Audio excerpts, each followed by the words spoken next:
Welcome to Innovation Dialogue. I'm Diana Ding, and today we are with Mr. Barry Chang. And Barry, thank you for coming. Thank you, Diana, for inviting me to your program. Yes, and Barry Chang, and we called him the grassroots elected official in Silicon Valley. And where this name come from?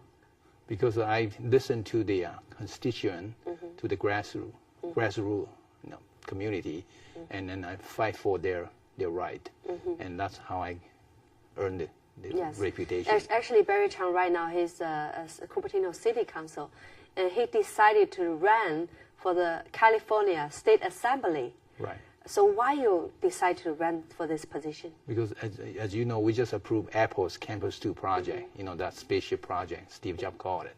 That means $5 billion construction job, roughly. But why you're running is not because of this, right? It's because of you want to represent. Right, I want to create more jobs because I'm the only candidate that has the ability to help the high-tech company, world-renowned high-tech company in Cupertino, open their new campus, set up for their new campus. Yes. So I want to create more jobs, and I want to help solve the traffic congestion in this region because it's getting really bad.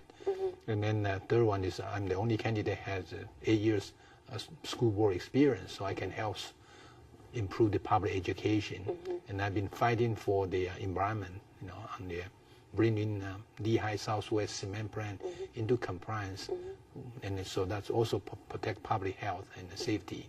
And then also I would like to hold the government accountable for what they do, so they cannot just spend money without the money, without the budget. Okay. Well, later on we're going to talk about how are you going to do that.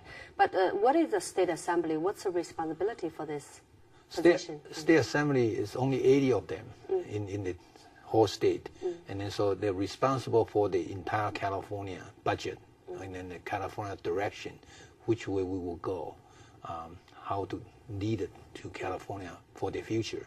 So there's a lot of responsibility. Water usage is also one of them, and transportation, education, commercial, commerce.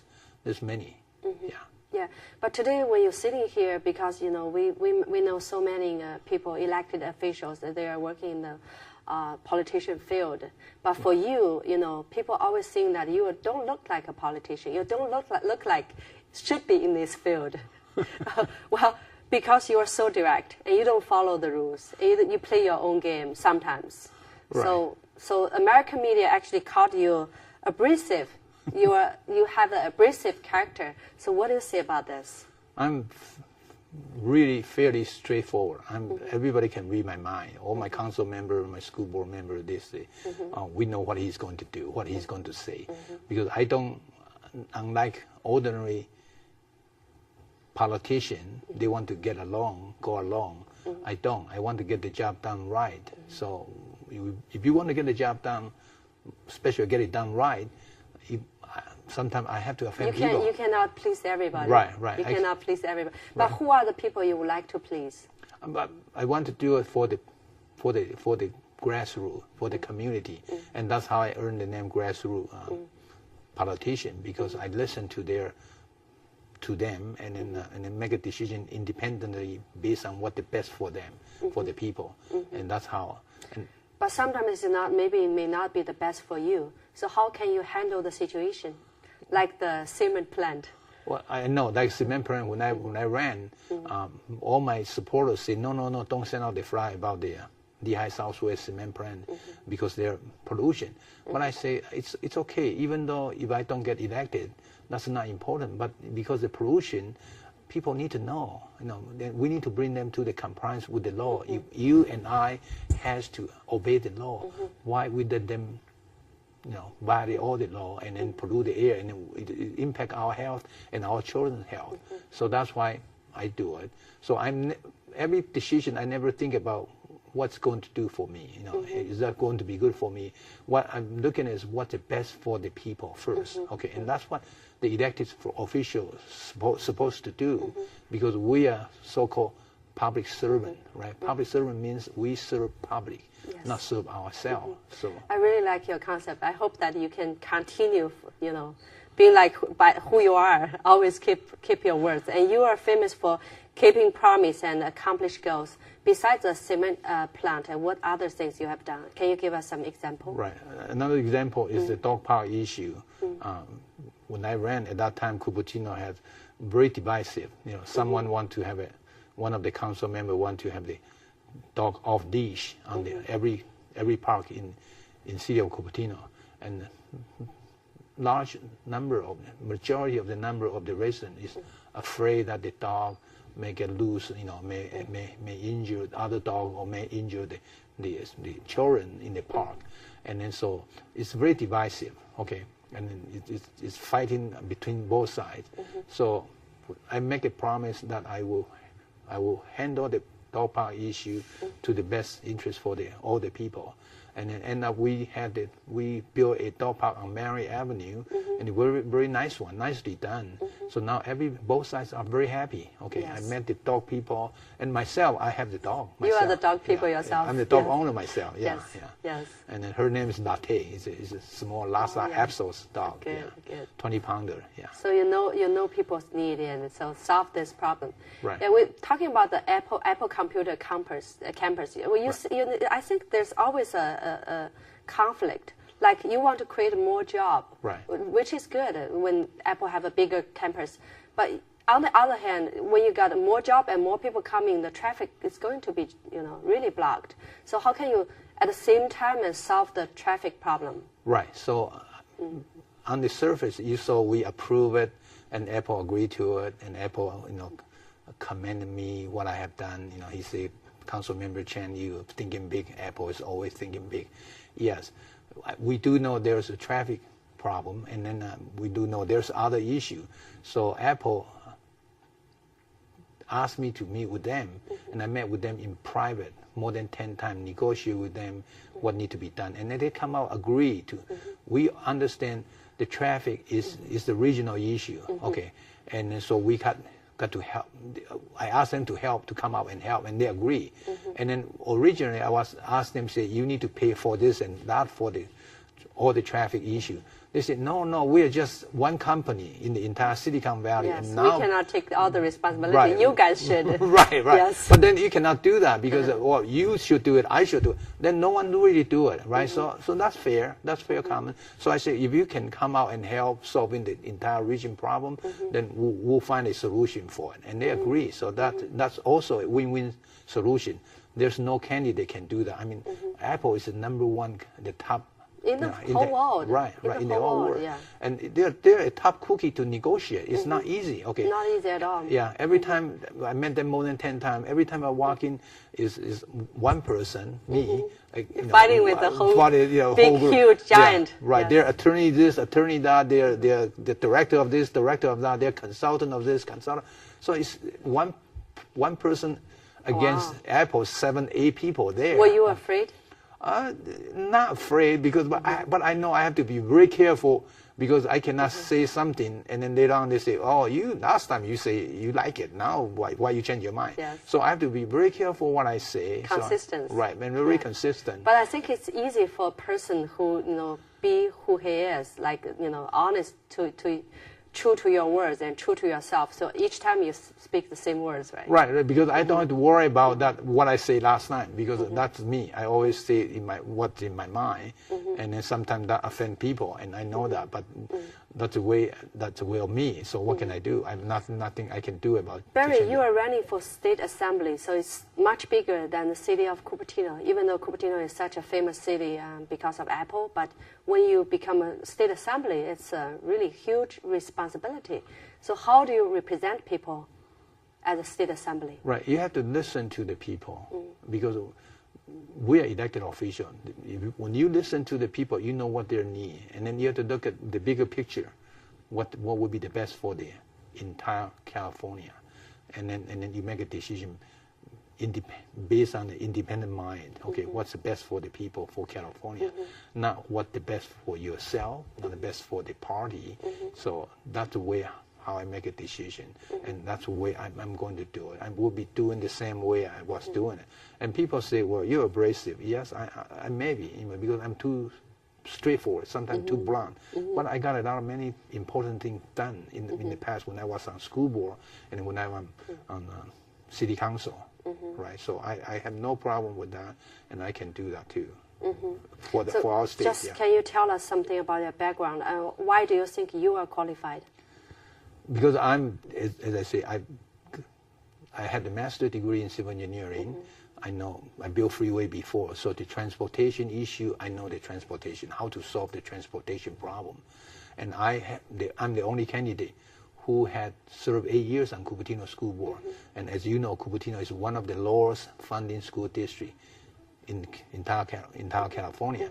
But our academic performance is one of the top in the state, even in the world, world-renowned school district. So I'm qualified. I'm the most qualified to help improve the public education, right? And then you look at the holding the government accountable. When I was on school board, Cupertino School District is one of the lowest funding school districts, but academically is so well, right? That's one. Cupertino City Council, Cupertino City, in the past few years, there's a lot of city file bankruptcy. We are in green all the time. We have the surplus, and we even give our employee a raise. Okay, so when coming watching for the money for the city or for the state, I would look at what's the best for the people first. I look at what is economically correct first. Okay, I don't look at for the political correct. For example, when I was on city council the second year, there's a group of Eastern Indian come to Cupertino City Council say, we would like you to build a cricket court for us to play, right? And as you know, there's a large number of Eastern Indian in Cupertino. And then so I asked the city managers, how much it will cost us? Okay, find out the cost first, right? So he came back and he said about $250,000. So my next question is, how many people actually will be using it from Cupertino?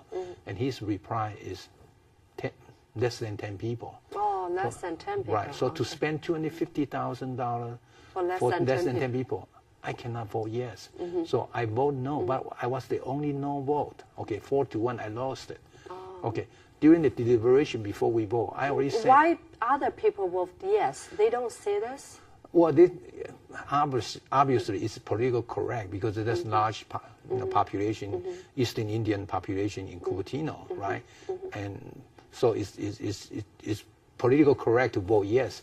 But if you look at... Well, they're always saying that politically correct. Right. What is correct? Well, what's your core value? Oh, then what the point is, people say, well, there's a large constituent, Eastern India, they have the need for this, so you have to provide it for them. So that's they consider politically correct.